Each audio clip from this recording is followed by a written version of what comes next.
Boa noite, excelentíssimos vereadores, comunidade, familiares e amigos que estão aqui com a gente. É um privilégio ter o privilégio, obviamente, de estar aqui com vocês para comentar um pouquinho sobre esses projetos de lei. Peço a permissão, Márcio, de abordar ambos os projetos nessa única fala?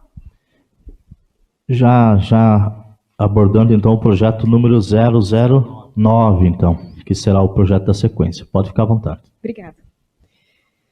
Bom, para quem não me conhece, eu sou Priscila Palmas Tives, enfermeira obstetra, e tenho a oportunidade de trazer uma temática que já foi lida no projeto de lei aqui, que está em questão de votação, que é o parto humanizado. Ambos os projetos vão falar dessa assistência humanizada. Um em questão da assistência hospitalar, do plano de parto, que eu vou abordar um pouquinho, e o outro vai falar da atuação da enfermeira obstetra na assistência ao trabalho de parto. Mas falar da humanização da assistência do trabalho de parto parece até redundante, na verdade. Humanização da assistência de um ser humano. É estranho usar esse termo. A gente não deveria ficar falando sobre isso, porque o relacionar com o ser humano deveria ser naturalmente humanizado. Mas, infelizmente, no decorrer da história da obstetrícia, os atributos humanos referente ao pensamento crítico, à razão, à lógica, à avaliação de risco, às escolhas, à liberdade, à autonomia das mulheres em trabalho de parto foi se perdendo. A mulher passou de parturiente para paciente. Ou seja, aquela pessoa que deita e espera pacientemente que as coisas aconteçam, independente do que ela queira. A expressão fisiológica do nascer passou a ser encarada como patologia. O nascimento precisou ser tratado por conta da evolução histórica da obstetrícia em que nós vivemos. O parto começou a ser visto como algo que precisa ser resolvido rapidamente para acabar com o sofrimento da mulher. Porque ela está esperando por um processo de trabalho de parto. Quem disse que é sofrimento? As mulheres que estão aqui, posso fazer um levantamento? As mulheres que estão aqui, que pariram, acham que o parto foi um sofrimento? Levanta a mão. Quem acha que passar pelo processo de trabalho de parto e parto foi bom, foi prazeroso, foi uma experiência maravilhosa, levanta a mão. Uma amostragem pequena. Quem fez cesárea? A humanização da assistência não fala somente de uma via de nascimento. A humanização da assistência não fala de uma estrutura, prédio, banheira, bola, espaldar, não é isso. A humanização da assistência trata-se de uma filosofia de atendimento onde a gente coloca a mulher como sendo protagonista do processo e não simplesmente o profissional obstétrico como faça o que eu mando, que eu tenho que resolver esse problema da tua gravidez, do teu parto, do teu trabalho de parto. Não estamos falando de um processo patológico, estamos falando de um processo fisiológico.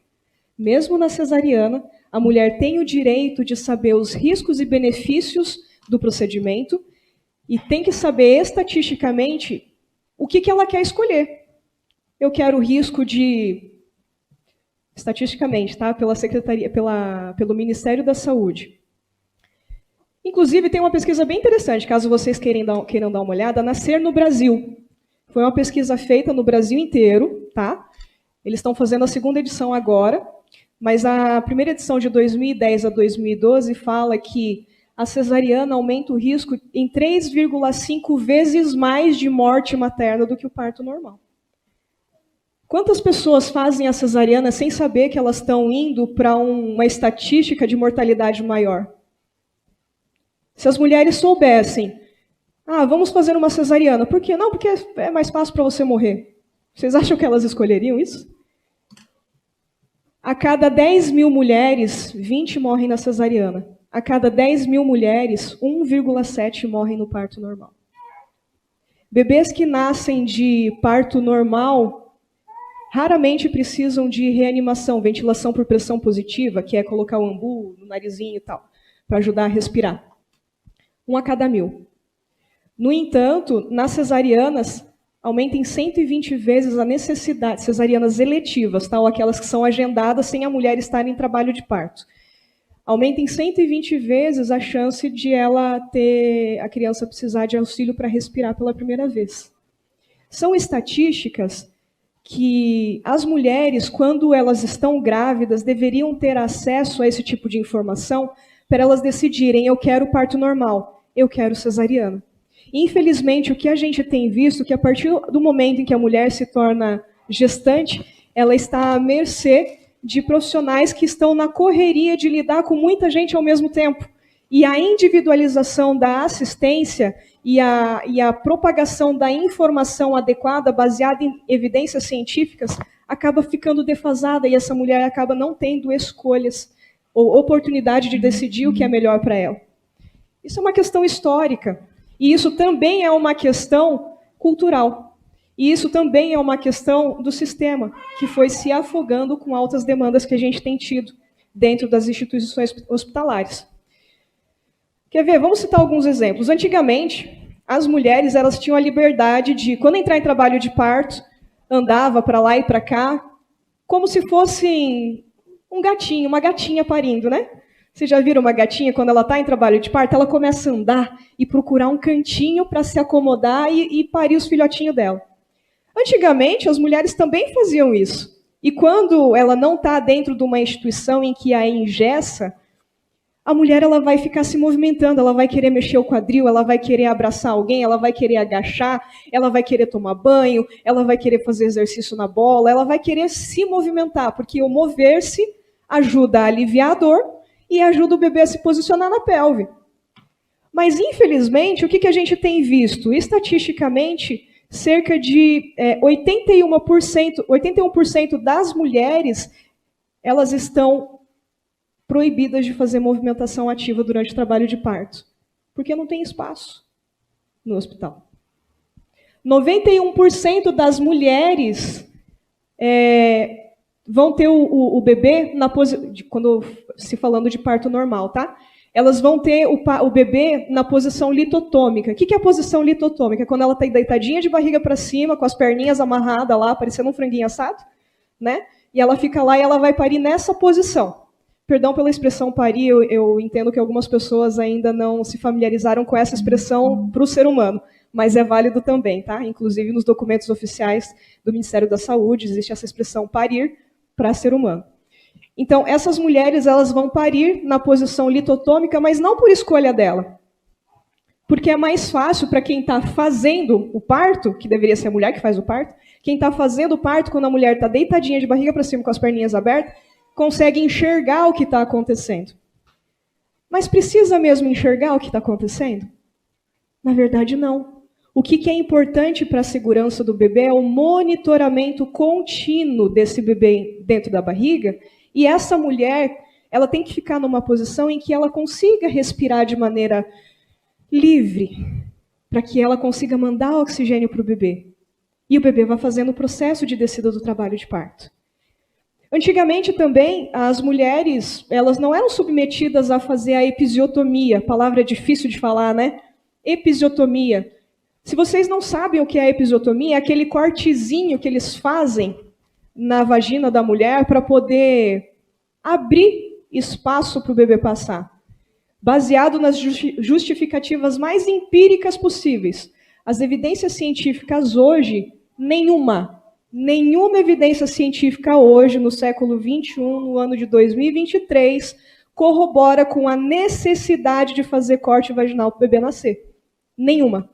No entanto, o que antigamente não era feito nas mulheres, culturalmente falando, por alguma razão, começou a virar um protocolo, uma rotina para todas as mulheres que estão no período expulsivo, ou seja, fazendo aquelas últimas forças para o bebê nascer. Está aparecendo o cabelinho ali?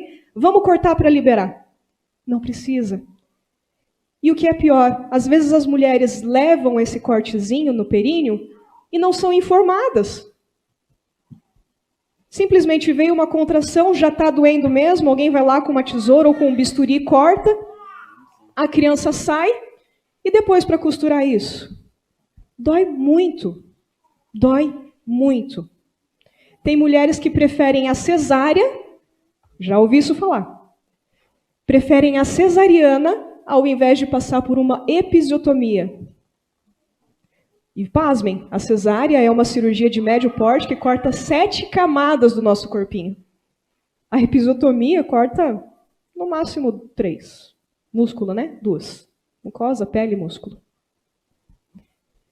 Tamanho é o desconforto da episiotomia. Ah, mas se não cortar, vai rasgar? E se não rasgar? Não vai fazer nada. O benefício da dúvida é válido. Enfim, com tudo isso, o que eu quero dizer para vocês é que as vontades, os desejos e as necessidades mais básicas das mulheres... Quem aqui já ouviu falar do teórico Maslow? Ele tem a pirâmide das necessidades básicas humanas. Ele fala que as necessidades básicas do ser humano são fisiológicas, de segurança, social, estima e autorrealização. Uma mulher em trabalho de parto que é permitida vivenciar o processo fisiológico e natural do nascer, vai estar com essa segurança fisiológica sanada. Essa mulher que passa em trabalho de parto de maneira consciente, em que ela recebe dados, evidências científicas a respeito de cada procedimento que pode ou não precisa, pode ou não pode, deve ou não deve ser feito durante a cesariana ou durante o trabalho de parto, essa mulher vai se sentir segura. Então, uma outra necessidade básica sendo suprida pela simples informação que ela recebe. Social. Uma mulher, ela é a mãe, é a base da sociedade, né? Porque não existe família sem mulheres colocando crianças nesse mundo. Estima. Uma mulher que se sente cuidada durante o trabalho de parto, ela vai se sentir estimada, ela vai se sentir amada, ela vai se sentir protegida. E isso vai levar à autorrealização, porque ela conseguiu cumprir com maestria o maior propósito que Deus deu para a mulher, que é a maternidade. As mulheres precisam, então, ser orientadas com clareza a respeito de cada conduta, desde a gestação até o parto, para que ela participe ativamente das decisões que lhe cabem. Uma forma muito eficaz de comunicação da gestante com a equipe obstétrica é o plano de parto, onde todas as intervenções do trabalho de parto e parto vão ser descritas, explicadas com base em evidências científicas, justificadas e acordadas entre ambas as partes. Que partes? O profissional obstétrico e a parturiente, ou a gestante. Esse é um instrumento de comunicação bem simples, que vai abrir as portas da humanização, porque a mulher tem autonomia para decidir, a partir da orientação profissional, o que ela acha melhor para ela, para o seu corpo e para o seu bebê. Outra maneira muito eficaz de... Só abrindo um parêntese com relação ao plano de parto. O plano de parto é simples. A mulher vai olhar todas as intervenções que são realizadas nos procedimentos, tanto de cesariana, quanto de parto, trabalho de parto e parto, e ela vai olhar por que é feito, por exemplo, sei lá, episiotomia. Ah, eu não quero, eu fui estudar e não quero. Ah, eu não quero manobra de Christeler, que é quando a mulher está em trabalho de parto, colocando o bebezinho para fora, lá na fase final do trabalho de parto, vem alguém e aperta a barriga dela. Pasme, eu já vi gente empurrar com o joelho a barriga dessa mulher.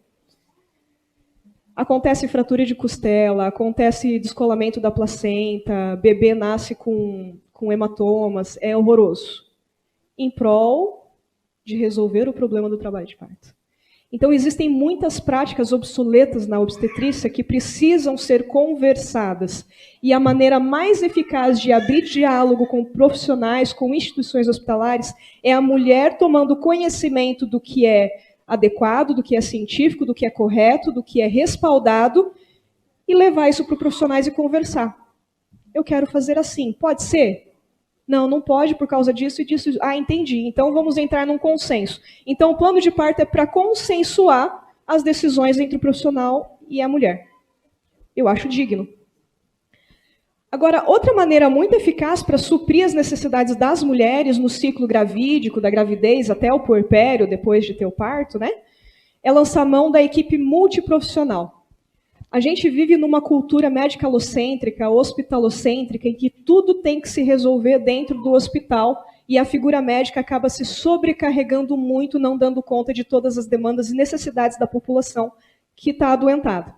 Quiçá de uma população que não está doente, mas vivendo somente um processo fisiológico de existir, que é o parto. Por isso que a enfermeira obstetra ela pode ser uma peça fundamental para desafogar esse sistema obstétrico, quanto para melhorar a experiência do trabalho de parto e nascimento no hospital. Desde 1986, a enfermeira obstetra, pela lei do exercício profissional, ela está legalmente apta a acompanhar e conduzir de maneira autônoma gestantes em trabalho de parto e parto, desde que essas gestantes sejam saudáveis, ou seja, não tenham doenças associadas. Caso essas mulheres tenham alguma patologia associada, é imprescindível a presença de um médico, porque daí tem, além do acompanhamento fisiológico, tem o acompanhamento de trato médico.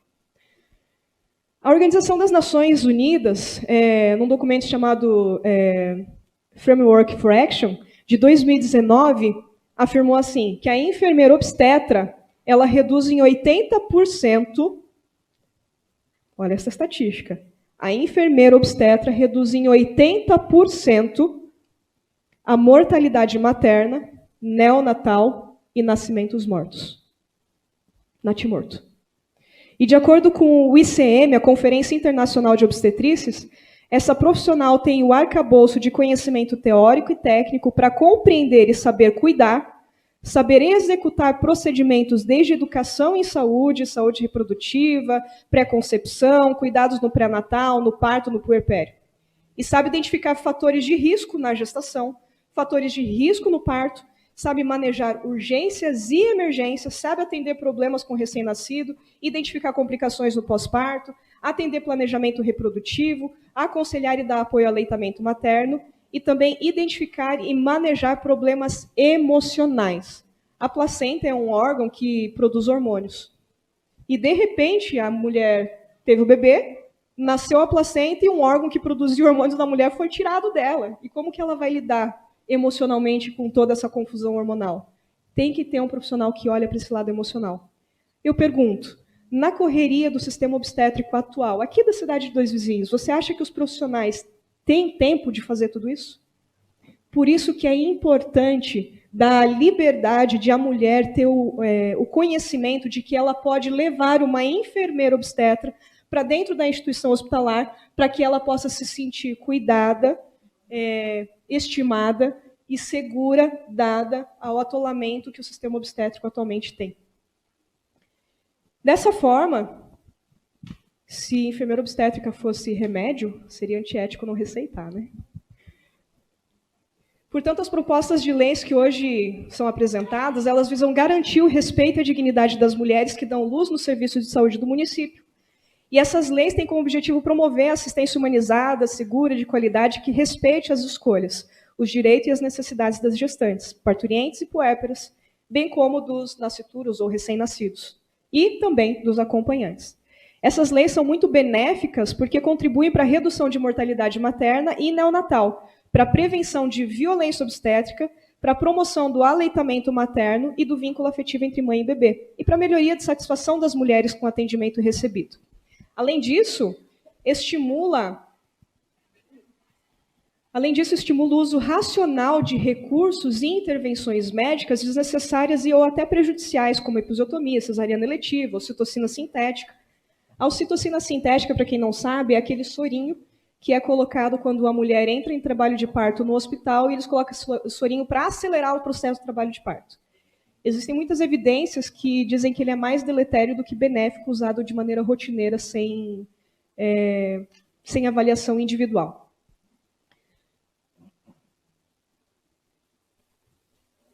Sendo assim, esses projetos de lei são instrumentos de reconhecimento e de valorização do protagonismo das mulheres no processo da gestação, parto e pós-parto. E isso é um avanço para a saúde pública e para os direitos humanos das mulheres no município. E eu torço para que as mulheres do nosso Brasil, que hoje são estimadas em cerca de 51,8% da população brasileira, estejam em tão boas mãos de legisladores tão abertos e solícitos quanto Vossa Excelência, Vossa Senhoria. Obrigada. Alguma dúvida, gente? Tá bom.